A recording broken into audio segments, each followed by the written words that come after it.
Apabila rencananya jadi makmum tapi sedang sholat sunnah, qobliyah misalnya, tiba-tiba iqomat, maka kita lihat kalau dengan kita sempurnakan sholat sunnahnya masih kebagian berdiri rakaat bersama imam di rakaat pertama, maka sempurnakan sholat sunnahnya.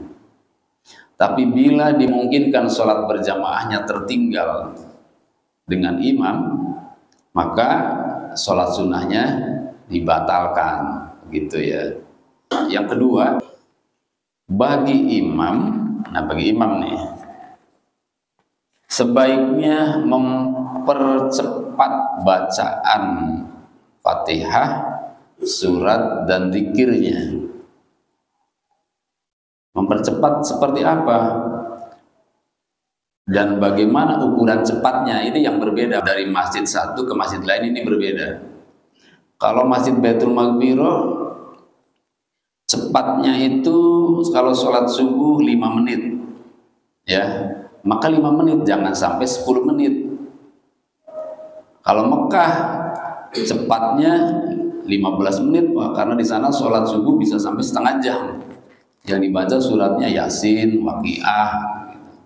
Berarti bisa menyesuaikan kondisi jamaah kalau begitu. Kalau di sana kan siap semua orang sholat, ya. Karena kata Nabi begini, idza shalla ahadum minkum linnas falyukhaffif.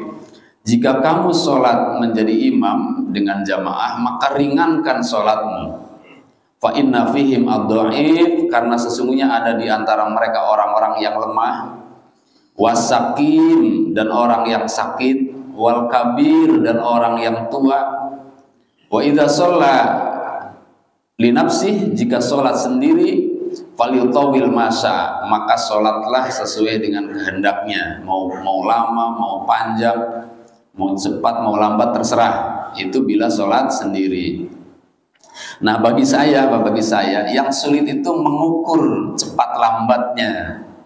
Tapi menurut Gus Baha, yang unik nih, menurut pengamatan beliau, tidak pernah terjadi di masa Rasul atau di zaman sesudahnya ada orang protes karena kecepatan sholat. Yang ada adalah karena lambatnya sholat.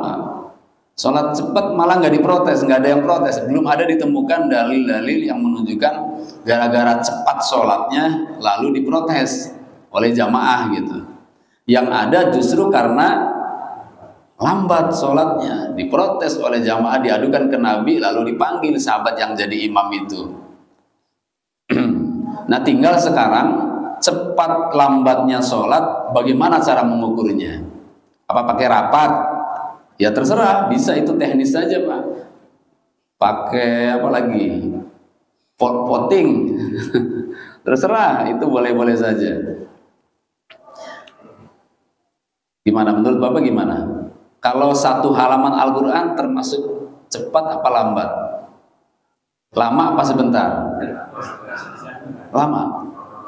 Yang saya tadi baca termasuk lama apa sebentar? Sedang, benar. Ntar jangan-jangan gara-gara ini di depan saya, di belakang saya lama banget Ustaz gitu. Sedang. Itu satu halaman tuh Pak, 2 rakaat. Itu satu halaman 2 rakaat ya. Saya juga merasa sedang sih. Kalau bapak-bapak merasa keberatan ya saya kurangi. Itu satu halaman dibagi 2. Tapi ketika saya coba 2 halaman, saya tanyakan juga, sedang Ustaz juga, sedang juga. Jadi gimana tuh? Ya mudah-mudahan begitu ya, mudah-mudahan tidak ada yang keberatan. Makanya Bapak nggak usah sungkan, nggak usah malu jika memang itu kelamaan, silakan saja adukan, paling tidak ke pengurus masjid lah. Dan pengurus masjid nggak usah malu-malu, sampaikan, Ustaz baca suratnya kelamaan. Tapi kadang juga begini Pak, lama itu yang dimaksud tuh slow, apa namanya, lemot. Iya. Bismillahirrahmanirrahim. Misalnya begitu. Orang sholat baca begitu kan suka ada ya. Wa idz qala rabbuka lil malaikati inni ja'ilun fil ardi khalifah. Menurut saya kayak gitu tuh lemot, Pak. Nggak suka saya begitu tuh. Nggak suka. Mendingan standar aja kayak apa namanya, agak cepatan gitu. Nah, apa ininya, apa standarnya? Standar sedangnya itu apa? Sekali lagi dikembalikan kepada jamaah, ya. Kalau niatnya melatih, Pak, saya di Mushola Al-Ghafar, saya niatnya melatih. Saya pertama zikir subhanallah, subhanallah, alhamdulillah, alhamdulillah, Allahu Akbar, udah gitu doa. 3 bulan kemudian saya tambah ada itu ayat kursi, kemudian ditambah lagi ada lillahi ma fis samawati gitu ya, dan seterusnya, sampai tadinya la ilaha illallah yang saya baca hanya 25, sekarang sudah 40 baca la ilaha illallahnya. Jadi dalam rangka melatih, lama-lama terbiasa. Yang dulu mengira itu lama jadi terasa sebentar. Ternyata sebentar atau lama itu tergantung kebiasaan. Tapi itu bagi orang yang sakit, bagi orang yang sehat, yang normal. Tapi bagi orang yang sakit itu harus diperhatikan. Nah, jadi khusus bagi imam ini ya, bagi imam. Kemudian apabila imam salah atau lupa, maka kesalahannya itu ada kalanya berupa ucapan dan ada kalanya berupa perbuatan. Apabila kesalahannya berupa ucapan, maka yang baik adalah ingatkan dengan ucapan yang sebenarnya, dengan bacaan yang sebenarnya. Bila misalnya bacaannya keliru, membaca surat, tadinya surat At-Tin menjadi Al-Asr misalnya, ya diluruskan dengan bacaan yang sebetulnya. Misalnya gimana? Wattini wazaituni wa turi sinina wa hadzal baladil amin. Laqad khalaqnal insana fi ahsani taqwim. Tsumma radadnahu asfala sabilin. Illal ladzina amanu wa amilus solihati wa tawassaw bil haqqi wa nah itu kan salah ya, luruskan. Atau dalam surat Al-A'la nyasar ke Asyams gitu. Itu yang benar diluruskan dengan bacaannya. Kalau yang salah adalah gerakan, maka kalimat untuk meluruskannya adalah dengan membaca subhanallah bagi makmum laki-laki, bagi makmum perempuan dengan tepuk tangan, tapi dibalik begini gitu. Tapi jika dengan subhanallah imam nggak paham juga, maka lakukan peringatan dengan yang memahamkan imam, sekalipun itu keluar dari cara tadi. Misal imam itu harusnya sujud kedua, ini baru sujud pertama sudah bangun. Kan bisa jadi lupa, Pak, dikira sujud pertama sudah dalam sujud kedua. Bangun, begitu bangun makmumnya subhanallah. Imam kan duduk, Pak, ternyata duduknya duduk tahiyat, dikirain salah, harusnya tahiyat, tidak tahiyat, duduk tahiyat tuh, Pak. Makmumnya gimana? Subhanallah lagi, subhanallah, tambah bingung imamnya. Iya enggak? Nah, jika terjadi seperti itu, ingatkan dengan kalimat yang memahamkan imam. Sujud kedua, nah gitu, Pak. Nggak apa-apa. Kalau memang nggak ada kalimat lain. Kalau masih ada kalimat lain dengan subhanallah paham, ya wajib dengan subhanallah. Karena kalimat selain bacaan yang telah ditetapkan Nabi, apalagi dengan bahasa Indonesia, itu dapat merusak sholat.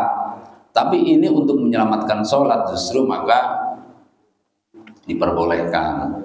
Ini saya mengutip pendapat Gus Baha, tapi Pak, kitabnya katanya ada dalam kitab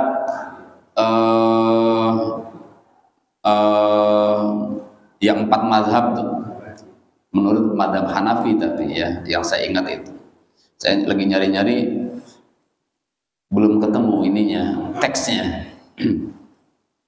Karena selama ini saya juga menghindari kalimat-kalimat yang datang dari bahasa lain selain bahasa sholat. Karena kata Nabi, sholat itu adalah bacaan yang sudah ditentukan oleh beliau. Kan sallu kama ra'aitumuni usolli, salatlah kalian sebagaimana melihat aku sholat. Jadi bacaannya maupun gerakannya sudah ditetapkan oleh Nabi. Apalagi ada sabda Nabi, inna hadhihi sholah la yasluhu fiha min kalamin nas. Sesungguhnya sholat ini tidak patut di dalamnya ada kalimat-kalimat manusia. Wa inna fiha, dan sesungguhnya dalam sholat itu at-takbir wa tasbih wa qiraatul Quran. Hanya ada takbir, tasbih, dan qiraatul Quran. Nah, kemudian jamaah sekalian rahimakumullah, kalau misalnya terjadi imamnya tidak mau diberitahu dan imamnya yakin bahwa yang dilakukannya itu adalah benar, maka makmum ada dua pilihan, Pak. Pilihan yang pertama, niat mufarokoh. Niat mufarokoh dengan imam. Mufarokoh itu niat memisahkan diri. Saya tidak ikut imam. Nah, itu dalam hati begitu. Harusnya tahiyat akhir, tidak tahiyat akhir. Berarti kan imam nambah rakaat, sementara nambah rakaat hukumnya batal, Pak. Kurang rakaat batal, nambah rakaat juga batal. Itu harga mati, sudah nggak bisa ditawar-tawar lagi. Walaupun niatnya olahraga, subuh tetap harus 2 rakaat. Ya, nggak boleh ditawar, dilebih-lebihin. Niat olahraga jadi 6 rakaat, nggak bisa. Nah, sehingga apabila harusnya 2 rakaat menjadi 3 rakaat, harusnya 3 menjadi 4, dan makmum mengetahui hal itu, sementara makmum sudah mengingatkan dengan subhanallah, imamnya masih tetap kekeh berdiri karena yakin sesuai dengan keyakinannya, dan imam boleh, Pak. Imam boleh tidak mengikuti aba-aba makmumnya, asalkan imam yakin. Tapi sebaiknya ikuti kalau memang makmum yang mengucapkan itu banyak, Pak.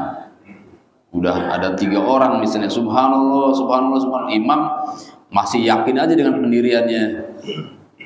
Menurut fikih masih boleh, tapi sebaiknya mengikuti makmum, karena makmum yang mengingatkan lebih dari 1. Nah, apabila terjadi seperti itu, sekali lagi makmum niat mufarokoh, tetap tahiyat, berarti biarkan imam berdiri, salam kalau waktunya salam, boleh juga menunggu imam salamnya, tahiyat saja, tapi salamnya menunggu imam. Jadi itu kebolehan makmum melakukan pilihannya gitu.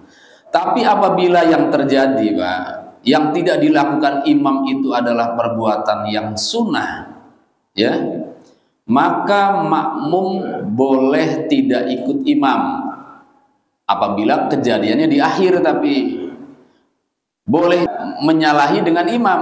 Misal imam tidak salam kedua kan hukumnya sunnah.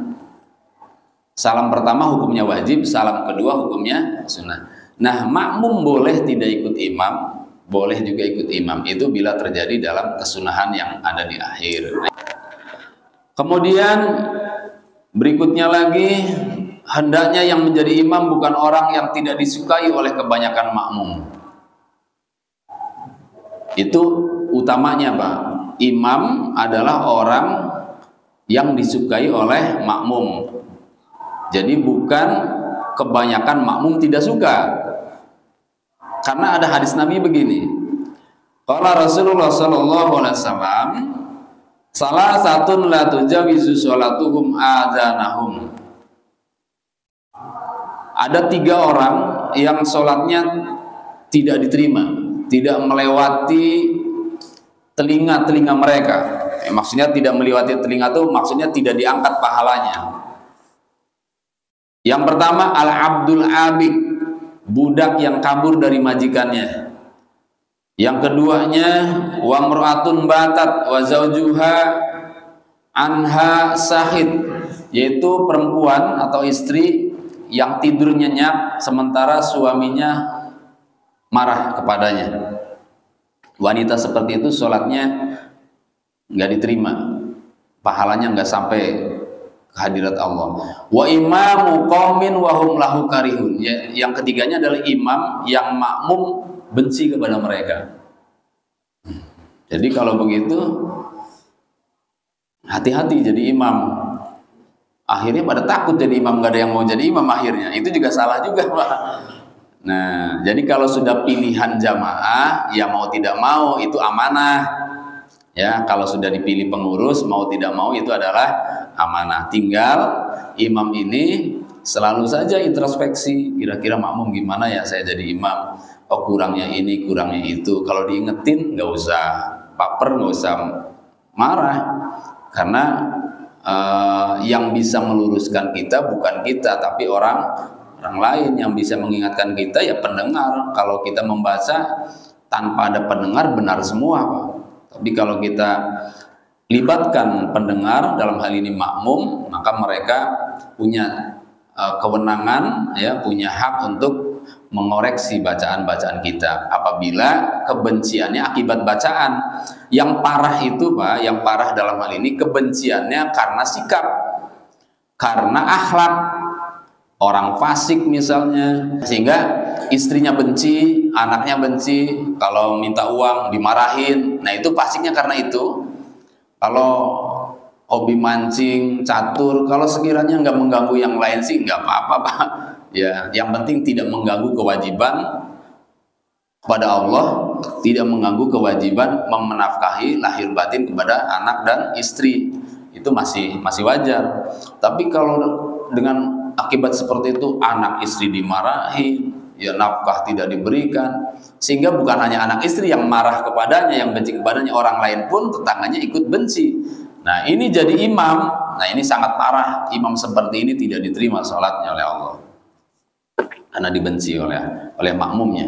Tapi kalau bencinya akibat bacaan dan memang lidahnya lidah Jawa misalnya, ya, dan dia soleh, nah ini masih ada toleransi. Toleransi dalam hal ini adalah karena memang kudratnya. Kalau kudrat itu nggak bisa langsung spontan bisa dirubah, Pak. Pelan-pelan, ya. Nah, ini masih bisa dimaklum yang seperti ini. Seperti ini bisa dimaklum, disebutnya ma'fu. Ma'fu itu masih dimaafkan. Asalkan sekali lagi masih terus-menerus memperbaiki diri. Kalaupun sampai ujung akhir hayatnya tidak bisa berubah juga, nah itu sudah takdir Allah, sudah dimaklum yang seperti itu. Masih an'amta aja, an'amta itu susah, an'amta alaihim misalnya gitu ya. Yang seperti itu karena nggak ada lagi yang lainnya, maka dimaklum atau dimaafu.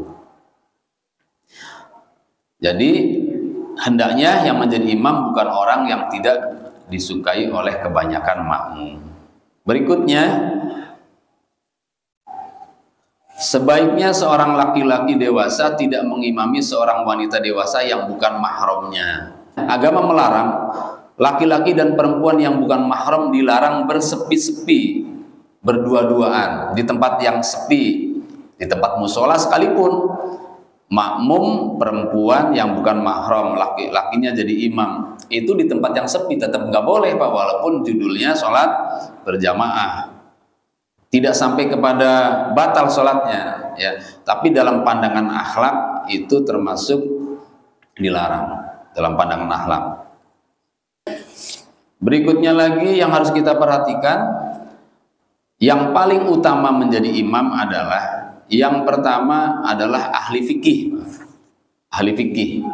Nabi SAW bersabda, ya ummul qaum aqra'uhum li kitabillah.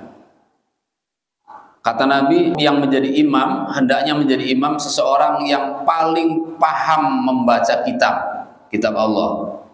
Fa in kanu fil qira'ah sawa'an fa'lamuhum sunnatan. Apabila dalam hal qira'ah Al-Quran sama, maka utamakan yang paling unggul sunnahnya, hafalan hadisnya, pengetahuan hadisnya. Fa in kanu fis sunnah sawa'an, jika dalam hal sunnah pun sama derajatnya atau kemampuan memahaminya, fa aqdamuhum hijratan, maka dahulukan yang paling pertama hijrahnya. Fa in kanu fil hijrah sawa'an, jika hijrahnya sama, masuk Islamnya sama, Maka fa'aqdahum sinan, utamakan usianya, yang paling tua duluan, yang muda belakangan, Pak. Ya, wa fi riwayatin, dan dalam satu riwayat silman. Silman itu Islamnya, bukan hijrahnya. Wala ya umur rajul ar-rajula fi sultani, dan janganlah sekali-kali seorang mengimami orang lain di wilayah kekuasaannya. Maksudnya kalau kita jadi musafir, walaupun kita ustadz, walaupun kita kiai, yang utama jadi imam ya penduduk itu seperti itu. Jadi ini hadisnya ya, saya ulang bahwa urutan menjadi imam yang pertama adalah yang paling ahli fikih. Sabda nabinya tidak menyebutkan ahli fikih. Sabda nabinya adalah aqra'uhum, yang paling pandai membaca Al-Quran atau yang paling paham Al-Quran. Yang paling pandai paham Al-Quran ya kalau bukan ahli fikih siapa? Kalau bukan ulama siapa? Jadi hendaknya yang paling utama jadi imam adalah ulama, Pak, ahli fikih. Karena dia paling mengerti bagaimana bila terjadi kesalahan-kesalahan dalam sholat. Keutamaan-keutamaan sholat, mereka lah yang paling paham. Jadi walaupun hadis nabinya mengatakan aqra'uhum, para ulama Syafi'i menyimpulkan atau mengatakan yang paling utama jadi imam yang pertama adalah ahli fikih. Yang kedua, jika kefaqihannya sama, maka yang paling banyak yang paling fasih dulu, yang paling fasih bacaan Al-Qur'annya. Jika fasihnya sama, fikihnya sama, maka yang paling banyak hafalannya. Ya. Juz amanya hafal berapa surat? Kalau juz amanya sama-sama hafalannya 30 surat, pindah ke surat lain. Juz 1 apa juz 29-nya. Itu mungkin ada tesnya, mungkin ada seleksinya. Kalau memang itu di masjid-masjid tertentu ya, seperti Masjidil Haram, Masjid Nabawi, Istiqlal, mungkin ada seleksi seperti itu. Nah, apabila kefasihannya sama, tadi yang paling utama adalah yang paling banyak hafalannya. Apabila hafalannya sama, maka yang paling bersih sikap dan perbuatannya, yang paling suci atau yang paling baik sikap dan perbuatannya, disebutnya waro atau iffah. Dan apabila kewaroannya sama, maka yang lebih utama adalah yang paling duluan masuk Islamnya atau yang paling tua umurnya. Ya, apabila sama lagi, maka yang paling baik nasabnya, keturunan siapa, maka nasab diperhitungkan pada dalam hal ini. Anak siapa? Oh, Gus, ya udah Gus. Gus berarti kan anaknya kiai ya, anaknya ulama. Itu kalau urutan semua ada, jangan asal Gus, karena kalau Gus nggak alim, Habib nggak alim juga jangan. Ya. Habib, Gus atau kiai itu kan gelar, umumnya kan alim gitu. Tapi kalau nggak alim ya jangan didudukan yang pertama. Nah, pada tingkatan terakhir nanti, yang berikutnya adalah yang paling merdu suaranya. Yang terakhir sekali, yang paling tampan wajahnya, Pak. Nah, ini perlu dipertimbangkan karena apa? Karena sekali lagi, imam itu harus orang yang paling disukai oleh makmumnya. Kan kita semua suka, Pak, sama guru, sama kiai yang tampan, yang wajahnya sedap dipandang begitu, ya. Tapi paling terakhir tuh, paling terakhir. Sebelum itu lihat suaranya yang paling enak siapa. Jangan pertama suara itu, jangan menang-menang suaranya enak pertama, padahal ya, akhlaknya kurang bagus, fikihnya juga nggak terlalu paham. Ya, ini hadisnya saya kira tidak perlu dibacakan banyak, tapi itu kesimpulannya. Kesimpulan tadi bahwa urutan yang menjadi imam itu tadi ya. Nah, sekarang udzur sholat berjamaah. Udzurnya apa kalau kita tidak sholat berjamaah? Yang pertama, ada sesuatu yang menakutkan atau yang mengkhawatirkan kehilangan sesuatu dari kita. Apakah kehilangan nyawa, apakah kehilangan harta benda. Makanya bagi satpam di sebuah masjid itu boleh tidak sholat berjamaah, bahkan tidak sholat Jumat pun tidak mengapa, untuk mengamankan keadaan. Ya, cukup satu orang. Kalau harus 2 orang ya 2 orang. Sekarang ada CCTV, bisa dibantu, 1 orang cukup. Maka bagi satpam boleh tidak sholat berjamaah, bahkan boleh tidak sholat Jumat. Setelah itu baru sholat dia sendirian, sholat duhur. Kalau untuk keamanan ya. Termasuk bagi bapak-bapak nih jamaah masjid yang sekiranya anak-anak selalu ribut di belakang, maka boleh tidak sholat berjamaah, mengamankan anak-anak biar tidak ribut, daripada 1 orang tidak menjadi keamanan, yang lain terganggu semua. Maka untuk mengamankan ini, salah satu di antara jamaah diperbolehkan atau termasuk udzur sholat berjamaah. Yang berikutnya udzur sholat berjamaah karena menunggu orang sakit. Orang sakit jika tidak ada dia yang nunggu, maka orang sakit itu berbahaya. Apalagi yang sakit adalah orang tuanya, ibunya atau bapaknya. Nah, pesan orang sakit itu kepada anaknya, suruh ditungguin, maka menunggunya hukumnya wajib, Pak. Ya, tidak sholat berjamaah tidak mengapa. Sholat berjamaah hukumnya sunnah muakkad menurut mazhab Syafi'i. Sholat Jumat wajib, tapi apabila menunggu orang sakit dan orang sakit jika tidak ditunggu oleh kita yang menunggunya akan berbahaya, maka sholat Jumatnya juga menjadi udzur, boleh tidak dikerjakan. Kemudian apalagi yang membuat kita udzur sholat berjamaah? Adanya hujan. Adanya hujan ya. Hujan yang membuat basah baju apabila tidak ada payung. Tapi kalau ada payung ya tidak ada udzur. Bahkan ada seorang sahabat yang buta, Pak. Gara-gara buta lalu minta udzur, minta izin kepada Nabi karena udzur, Nabi mengizinkan. Begitu Nabi kemudian mau balik lagi, tiba-tiba Nabi terbalik bertanya, apakah kamu mendengar azan? Katanya, iya saya mendengar ya Rasul. Kalau begitu wajib didatangi. Artinya dalam hal ini Imam Abu Hanifah berpendapat sholat berjamaah hukumnya wajib. Karena ada hadis tadi yang mewajibkan Nabi pada orang buta. Ya. Yang berikutnya Pak, karena sudah ada makanan yang sudah disediakan dan itu makanan kita. Makanan kita sudah siap dan kita lapar. Nah, maka di sini termasuk udzur sholat berjamaah. Makan dulu Pak, ya, tidak harus sholat berjamaah.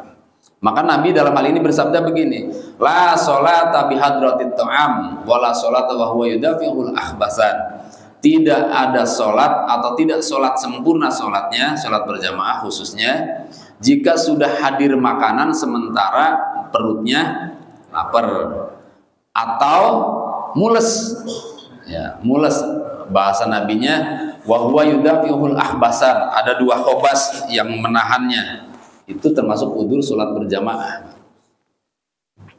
Ya, ada hadis Nabi juga menyatakan idza wudi'a asa ahadukum wa qimatis shalah fabda'u bil asa. Jika sudah disiapkan makan malam itu asa dari kata Isa. Lalu kemudian wa uqimatis shalah, salat sudah diikomatkan, fabda'u bil asa, maka dulukan tuh makan malam. Wala ta'jilu hatta yafruga min, dan jangan buru-buru selesaikan makannya. Itu kan toleransinya tinggi, Pak.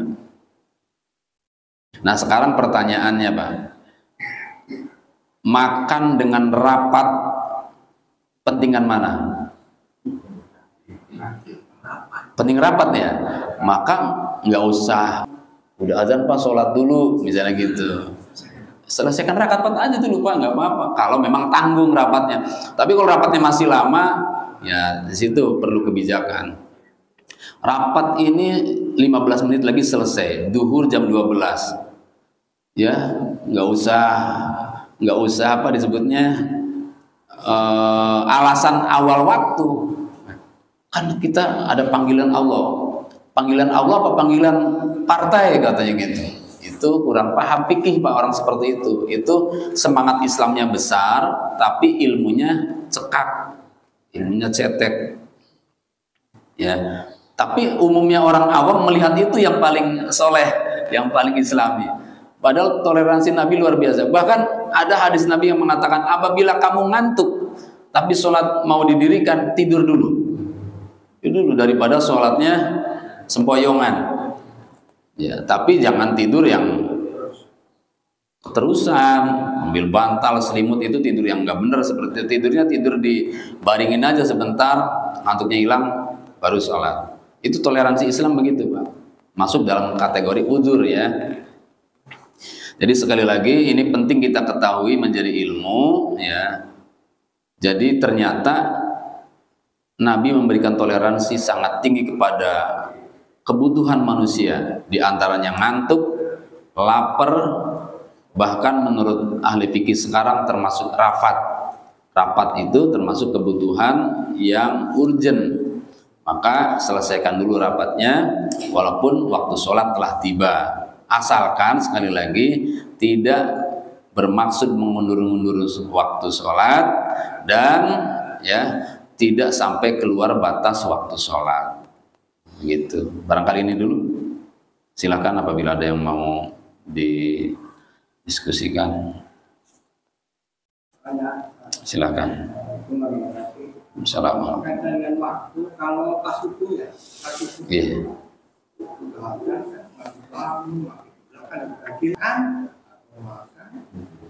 Ini sholat itu.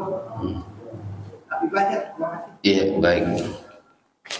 Jedah waktu antara azan dan iqamat ya, itu disesuaikan dengan kebutuhan jamaah, disesuaikan dengan kondisi jamaah. Kalau jamaah ini adalah yang sudah siap lama menanti, itu sebaiknya dilamain, Pak. Dilamain sebaiknya. Kenapa? Karena waktu antara adzan dan iqamah itu waktu mustajabah. Itu masalahnya. Waktu mustajabah itu waktu di mana kita kalau berdoa dikabul oleh Allah. Maka di sana banyak berdoa. Siapa tahu ada orang baru datang pengen memanfaatkan waktu itu dan dia hajatnya banyak. Gak cukup 15 menit kalau berdoa. Nah, itu menghargai mereka. Maka dalam hal ini ada juga nih korelasinya, sebaiknya puji-pujian atau doa. Ya sebaiknya doa, zikir doa, tilawah gitu. Puji-pujian itu hanya untuk mengatasi keberisikan anak-anak saja. Jadi kalau ada anak-anak berisik susah diatur, ayo diajak sholawatan bareng-bareng. Nah, jadi itu ciri khas NU, Pak. Mengajak anak-anak untuk puji-pujian, sholawatan karena untuk menghindari atau untuk mengatasi keberisikan. Tapi kalau sekiranya sudah tenang semua, sudah orang tua semua, jadi puji-pujian nggak bagus. Nggak bagus, Pak. Jangan dipaksakan mentang-mentang NU misalnya, dipaksakan harus ada puji-pujian, nggak bener itu. Ya. Jadi puji-pujian itu hanya untuk mengatasi, mensiasati biar jangan berisik. Tapi sebaiknya di sana memanfaatkan waktu untuk berdoa. Sekali lagi, jika sekiranya kondisi jamaah ini siap untuk lama-lama menunggu qomat, lamain. Asalkan jangan melewati batas waktu sholat habis ya. Kayak di Mekah kan agak lama tuh, Pak, setengah jam. Sholat subuh tuh antara adzan dan iqamat bisa setengah jam tuh di Mekah tuh. Kalau di kita karena banyak karyawan, jangan setengah jam lah, 10 menit, 15 menit sudah termasuk standar, Pak ya. Jadi dikembalikan kepada jamaah. Bagaimana cara menyepakatinya? Pakai ini, pakai ini. Udah bagus dipakai ini, Pak. Jadi kalau ini sudah bunyi ya, kira-kira sudah nggak ada yang sholat, qomat. Nah, yang mau sholat lihat juga ini, perhatikan karena ini kesepakatan. Kalau mau merubah sepakatan, ya rubah jamnya. Kalau kiranya udah tinggal 30 detik lagi, ya udah jangan sholat, tunggu qomat aja, ya. Itu yang pertama. Yang kedua, khutbah dan sholat Jumat itu memang yang bagus lama, Pak. Yang bagus lama. Tapi antara khutbah dan sholatnya lebih lama sholatnya. Yang itu menurut ahli fikih begitu. Khutbahnya itu kita lihat. Kalau khutbah ini disampaikan oleh orang yang bisa memberi nasihat dan nasihatnya didengar, sebaiknya banyakin nasihat. Tapi kalau khutbahnya ini khutbah yang hanya formalitas, kan ada khutbah formalitas, yang penting ada khutbah. Kalaupun ngasih nasihat juga nggak bisa. Kiai itu nggak bisa ngasih nasihat, Pak. Maka sebaiknya baca yang rukun-rukunnya saja sebentar. Kayak di Cirebon tuh, ada di kampung saya tuh khutbah bahasa Arab aja, bahasa Indonesianya nggak ada. Selesai paling nggak nyampe 10 menit khutbah, 5 menit juga selesai tuh. Ada yang seperti itu, ya. Nah, pertimbangan karyawan atau jamaah yang menjadi karyawan itu penting juga, Pak. Sesuai tadi yang Nabi ingatkan kepada seorang imam, jika kamu jadi imam, itu maknanya dua, imam sholat ya imam khutbah. Jika kamu mau jadi khotib, itu maknanya, Pak. Maka perhatikan kondisi jamaah. Jamaah ini banyak karyawan. Jam 1 harus masuk untuk makan 15 menit. Jalan dari masjid ke warung 15 menit. Berarti setengah 1 harus sudah selesai khutbah dan sholat. Harus sudah nih, Pak, harus sudah menghargai kondisi jamaah. Jadi orang yang bijak, yang ahli fikih akan mempertimbangkan itu. Jangan memaksakan diri, pengennya lama, pengennya panjang baca suratnya. Nah, itu kurang bijaksana, Pak, ya. Apakah ada pesanan karyawan? Ya bisa jadi. Bisa jadi ada pesanan karyawan. Nah, yang ketiga tentang makan dalam hal puasa maupun tidak puasa. Sabda Nabi tadi berlaku, apabila lapar maka makan dulu. Kalau puasa pasti lapar kan? Nah, maka dalam hal ini makan lebih utama, makan dulu daripada sholat. Jangan sholat dulu.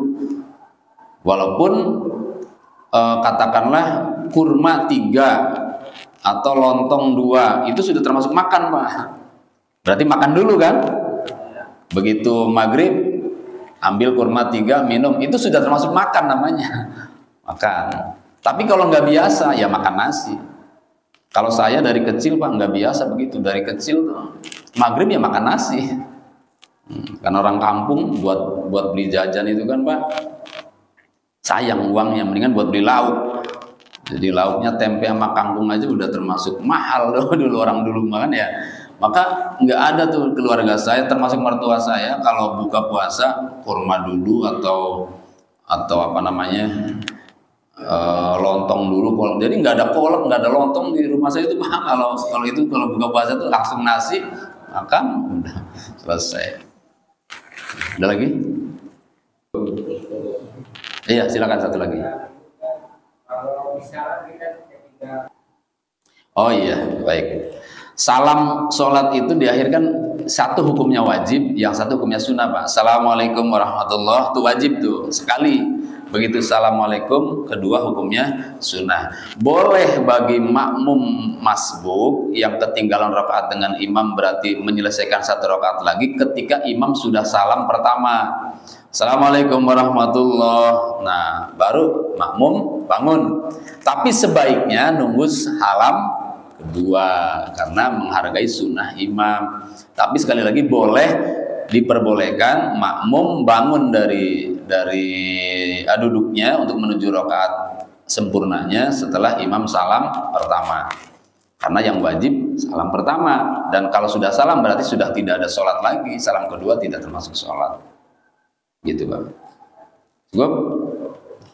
Baik jamaah sekalian rahimakumullah, mudah-mudahan apa yang kita kaji pada pagi ini membuahkan pemahaman dan kemampuan untuk mengamalkannya.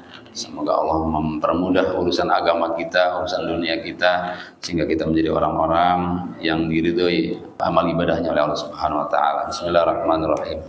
Alhamdulillahirabbil alamin, wassalatu wassalamu ala sayyidina Muhammadin wa ala alihi wa sahbihi ajmain. Allahumma wafiq imanana bitaufiq wa yid bidayik, Allahumma wafiqna lima tuhibbu wa tarda waj'al amalana fi ridha wa a'inna ala muridin wa dinina bi rahmatika ya arhamar rahimin. Sallallahu ala sayyidina Muhammad wa ala alihi wasallam walhamdulillahirabbil alamin. Assalamualaikum warahmatullahi wabarakatuh.